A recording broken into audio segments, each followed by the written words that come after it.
These 7 abilities predict your next decade better than any lab test. The good thing is you can check if you still have them while this video is playing. Look, if it takes you more than 15 seconds to stand up from a chair 5 times without using your hands, your approach to health needs to change radically.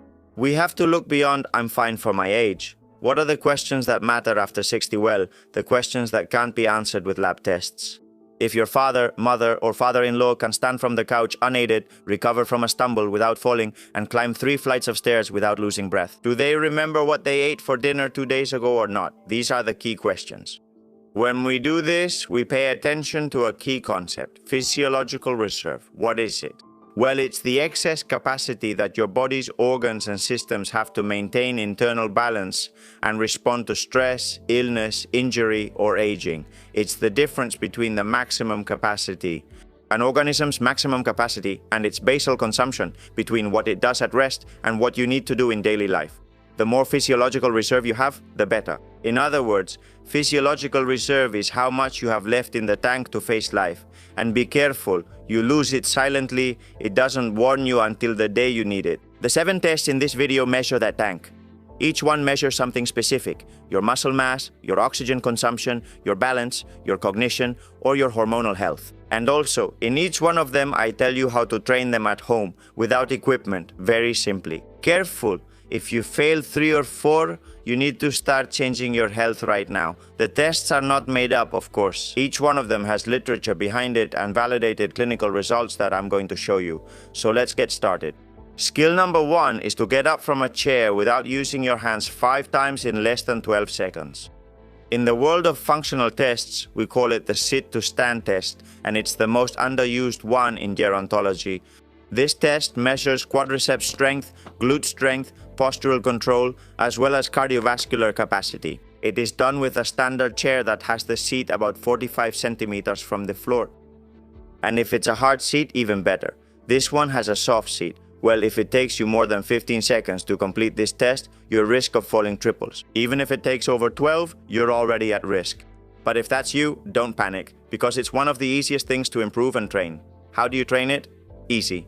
Practice the same exercise. Stand up from a chair with your hands on your shoulders without support. Do it every day in 3 sets of 10 repetitions at least. Complete them as quickly as possible, but fully extend your hips at the end of each movement. Hands on your chest, on your shoulders, and make sure your butt is completely on the chair. In 6 weeks, you'll improve by 2 to 3 seconds if you stay consistent. A study from the University of Lorraine, with more than 1,600 people over 65 years old, showed that those who take more than 15 seconds to do this test, I repeat, double their risk of recurrent falls. This information is very important. And this Spanish study, the Toledo Study for Healthy Aging, with almost 1,900 people followed for 10 years, found that those who generate little power in this movement, what happens to them? Well, they have a much higher risk of mortality, of dying from any cause. This applies to both men and women. Although this was much more pronounced in women. In the next skill, 6 out of 10 of my patients over 65 fail. And the worst part is, they don't know it. Skill number 2 is being able to stand on one leg for more than 10 seconds with your eyes open. You take off your shoes, stand up with your arms at your sides, lift one foot off the ground, and time yourself. Can you stand for 10 seconds without holding on? Good. Can you last less than that? Pay attention. Try both feet. Your right and left may perform differently. In 2022, a study by Dr. Araujo's group in Rio de Janeiro was published in the British Journal of Sports Medicine. They followed 1,700 people between the ages of 51 and 75 for 7 years. Good. Those who couldn't stand on one leg for 10 seconds were 84% more likely to die within that period. And that's after adjusting for age, sex, weight, and chronic diseases. I mean, a test that lasts 10 seconds. It was able to predict 84% higher mortality in that population group. Does that surprise you? Well, it doesn't surprise me. Balance reflects the integration of your cerebellum, your vestibular system, the proprioceptive system, strength, and vision. If it is weak or fails, it shows that many underlying parts are weak too. And you can train it by running or walking on unstable surfaces like mountain trails, standing on one leg for a minute each day, and trying to lose your balance less and less during that minute. If you keep progressing and it's already very easy for you to do it with your eyes open, you can close your eyes. You'll see how much more complicated it is. And in this way, you'll be training something that is never trained, that never gets any attention, and that is totally forgotten. We only remember it when our balance fails. The third skill is climbing 4 flights of stairs without stopping for breath. You go up 4 flights in a row, be honest, without stopping, without holding onto the handrail. And when you get to the top, you can talk more or less without your speech getting too broken up, without gasping, without feeling like your heart is going to jump out of your chest. And you don't have to go up very fast, you just have to go up without stopping, but it doesn't have to be a race, a sprint. Well, look, if the answer is no, your cardiopulmonary system has a low reserve. This test, just like any other cardiorespiratory test, reflects that your cardiopulmonary capacity, which in technical terms we call VO2 max. The oxygen your body uses when pushed to its limit. And out of all the health markers that exist, this is probably the most important one, believe me. More than cholesterol, more than blood sugar, more than blood pressure, more than any other. In 2024, this meta-analysis was included more than 20 million people. Conclusion: those who had a higher VO2 max compared to those who had a lower one reduced their all-cause mortality by 53%. Each increase of one metabolic equivalent, a unit of cardiorespiratory fitness, reduces your mortality by between 11 and 17%. Wow, we're talking about the health metric with the greatest predictive power that we know of in medicine. If we go by the normative standards tables from the American College of Sports Medicine, between ages 50 and 60, a VO2 max below 31 in men and below 23 in women is concerning. Over 45 in men is optimal and over 36 in women is optimal. The intermediate values indicate an acceptable average. How do you start improving it? Look, I'll give you the simplest recipe I know. Start by walking 4 minutes very fast and 3 minutes slowly recovering. Repeat 4 times. Do this 2 days a week. Very simple, right? Alright, as you get better, that walking can turn into jogging and that jogging into running. You can do the same with any aerobic activity. Swimming, climbing stairs, jumping rope, it doesn't matter.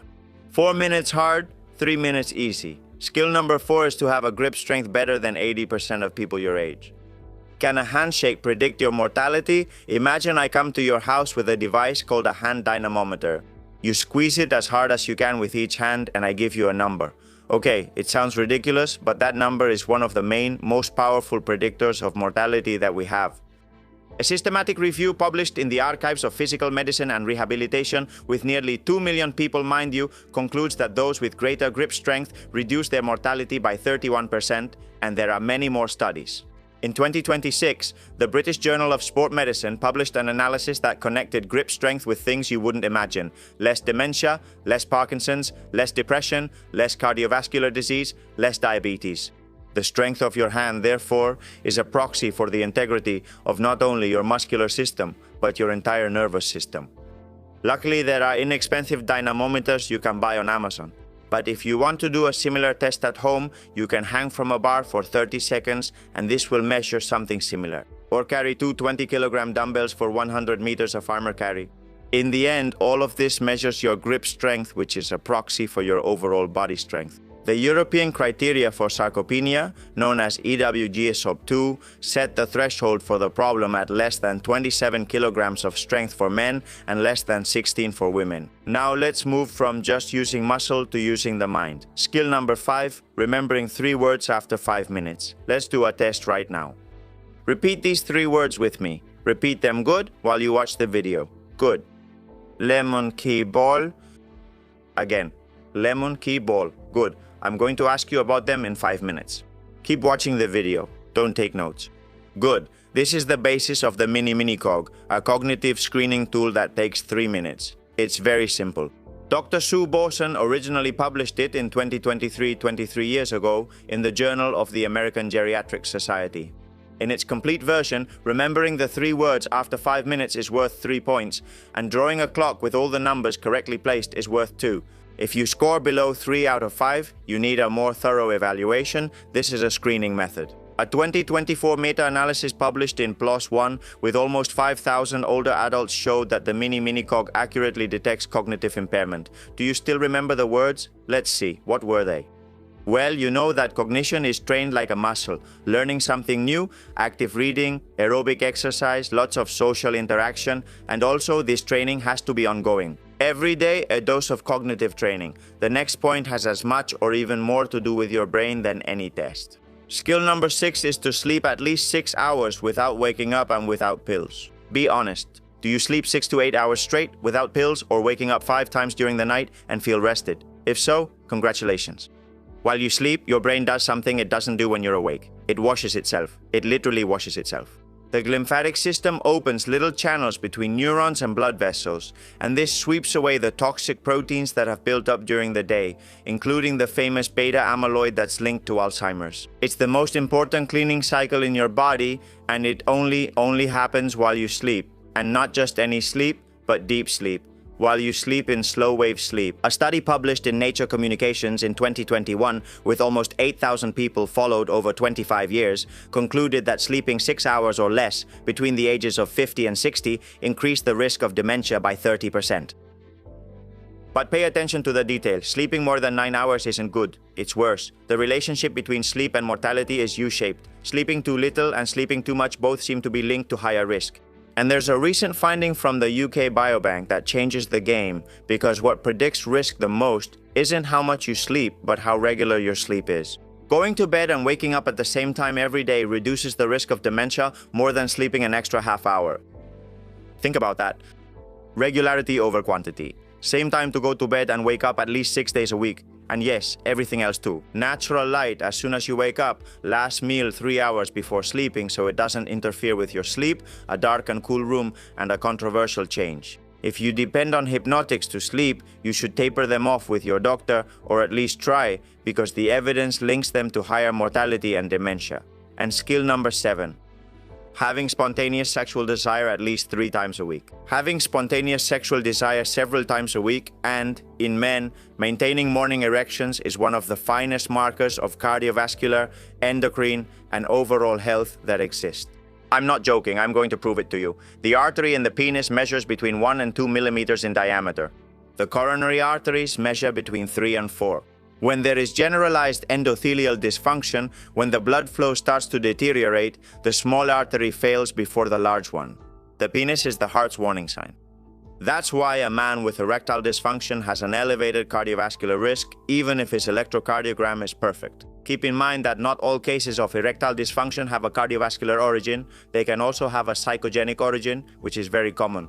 This meta-analysis, published in 2013 with almost 93,000 men, showed that erectile dysfunction increases the risk of heart attack by 62% and overall mortality by 25%. And in young men between 40 and 50 years old, this series found that having erectile dysfunction multiplied the incidence of coronary artery disease by 50 in the following years by 50. Erectile dysfunction appears on average 3 or 4 years before the first cardiovascular event.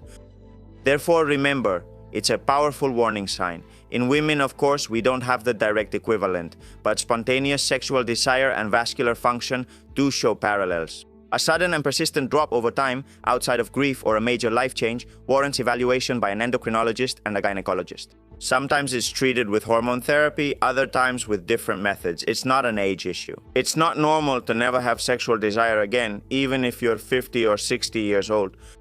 Remember what I told you at the beginning. Your physiological reserve is your life insurance. It is lost silently, little by little, and when one day you need it, it's already gone. Bad news, but there is also good news. And that is, as you've seen, everything can be trained. I have a deal for you. Send this video to people over 60 years old who you think need to see it. Without knowing it, you could be giving them 10 more years of active life. See you in the next video. A big hug, and let's keep empowering.